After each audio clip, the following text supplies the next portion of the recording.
session. There we go. So thanks for joining us this afternoon to go over the new elevation certificate form section A. We'll talk about certificates at the end. We'll save some time for questions, but if you have questions as we go along, you can put them in the chat.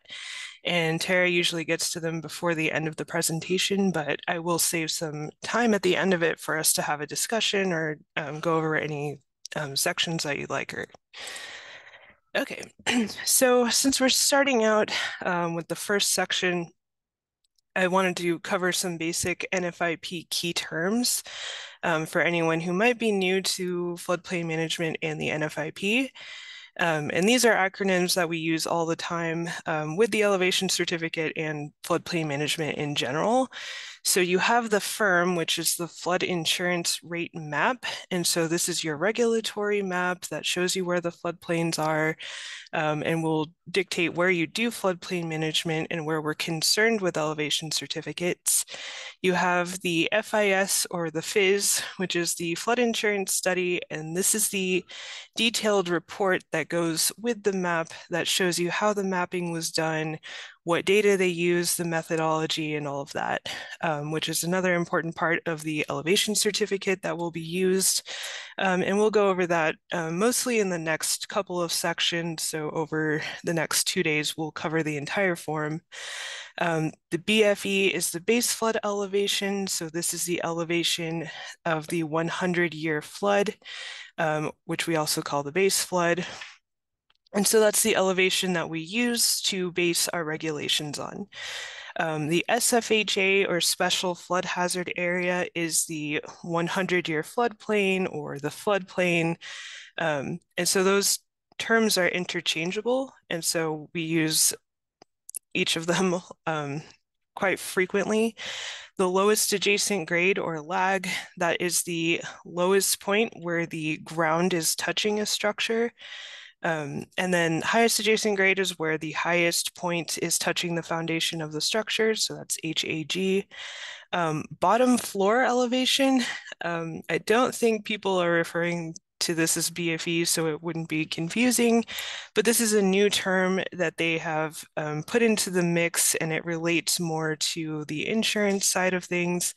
And we'll discuss the relationship between elevation certificates and a little bit of floodplain management and how that is going together on the new form.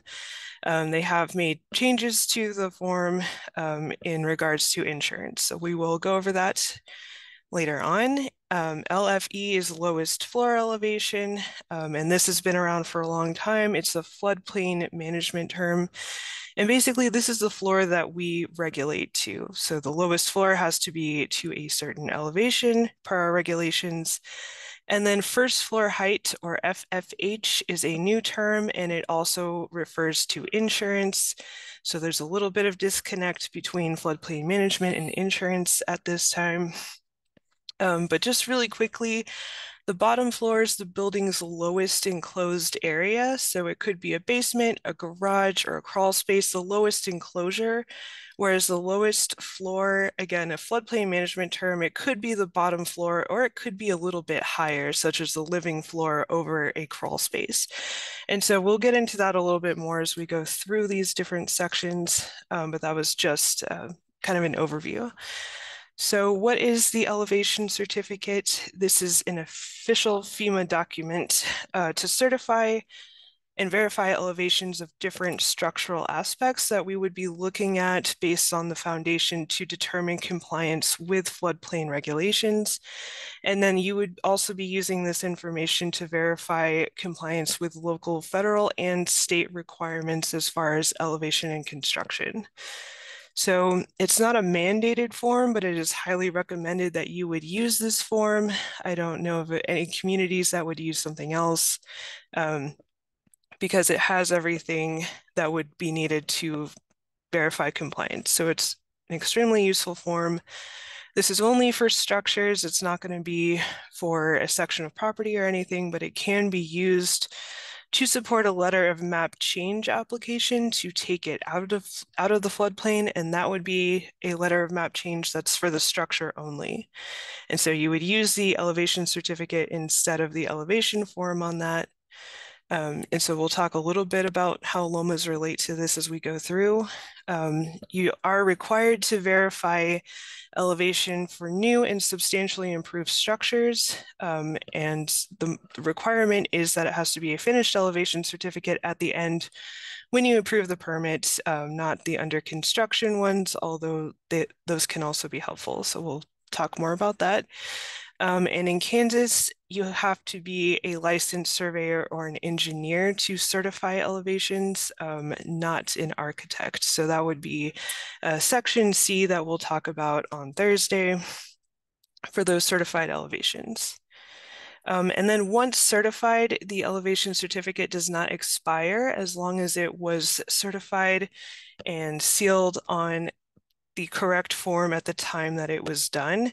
So the form may expire after that, but as long as it was completed and certified at that time, it doesn't expire. It's only invalidated if there are changes to the actual structure itself.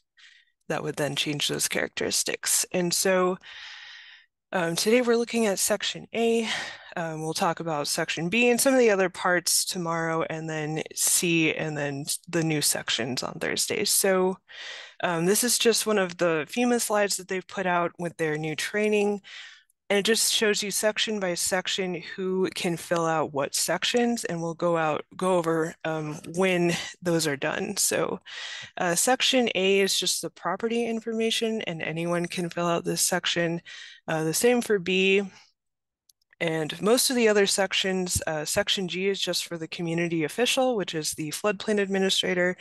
And then Section C and D are the certified elevations and the comments on that, which are for the licensed surveyor or the engineer. So they did put a grace period on the old form that just ended like a week ago on the 1st. And so now all new elevation certificates have to be on the new form. Sorry, that should say June 30th, 2026. I apologize for that. That's the new expiration date. So it's about 3 years whenever they update these. So yeah, it has to be on the new form. The new sections are H and I, which are for insurance purposes only. And you're no longer required to have a survey done to get a flood insurance policy. So these new sections were added in to try to lighten the burden on property owners who had to pay for a survey in addition to getting a policy. They're trying to streamline that a little bit more, which is how it's been removed from floodplain management a little bit. But so yeah, it's there to try to assist the property owner so that they can do it on their own without having to hire a surveyor. And so these can be used to benefit the property owner, but they're not required. So you can fill them out on your own, or you can just use the risk rating engine with the insurance agent. And then they are required for anyone in the community rating system. So those communities have their elevation certificates reviewed annually. And so there are new rules about how those should be filled out. And Section G is now required for the floodplain administrator on all new construction and substantial improvement elevation certificates. So we will talk about that more tomorrow, but that's just some of the highlights of the new form. And so you can find the new form online. You can just search for the elevation certificates. The link is there. So if you just pull it up and open it in the browser, it gives you this please wait screen. And people have been asking me a lot about this. So you have to actually save the form to your device and then open it in PDF software and not a PDF viewer. Otherwise, it will still just give you that blank screen. So that's how you would save it and be able to view it and edit it. So mistakes can be made in new construction just by people not understanding what terminology means. And so this is an important part as we talk about these specific elevations, particularly in Section C. But when you're working with applicants, it's really key to help them understand what the meaning of these words are, what exactly a basement is, what the top of the bottom floor means, and so we can avoid some of those mistakes. And the elevation certificate has been expanded and clarified to try to help you catch some of those things and to clarify for the surveyor and the reviewer all of these terms, where things should be measured from, and just trying to avoid some of the common mistakes that they had been seeing over time and with the last form. And so again, in Kansas, the lowest floor, including a basement, so that means whatever the lowest floor is, whether it's finished or unfinished, must be at least 1 foot above the base flood elevation. That's our state minimum requirement. Your local requirements might be higher than that. And so I'm just kind of highlighting this relationship between elevation certificates and new construction because it is a really important part of what we do. And I am kind of gearing this more towards the floodplain administrator perspective and people who would be reviewing these once they receive them. And of course, you don't want to wait for the final elevation certificate to discover that a mistake has been made because it can be very expensive and difficult to correct at that point. So I know this isn't a permitting class. I'm going to try to stick to the form, but those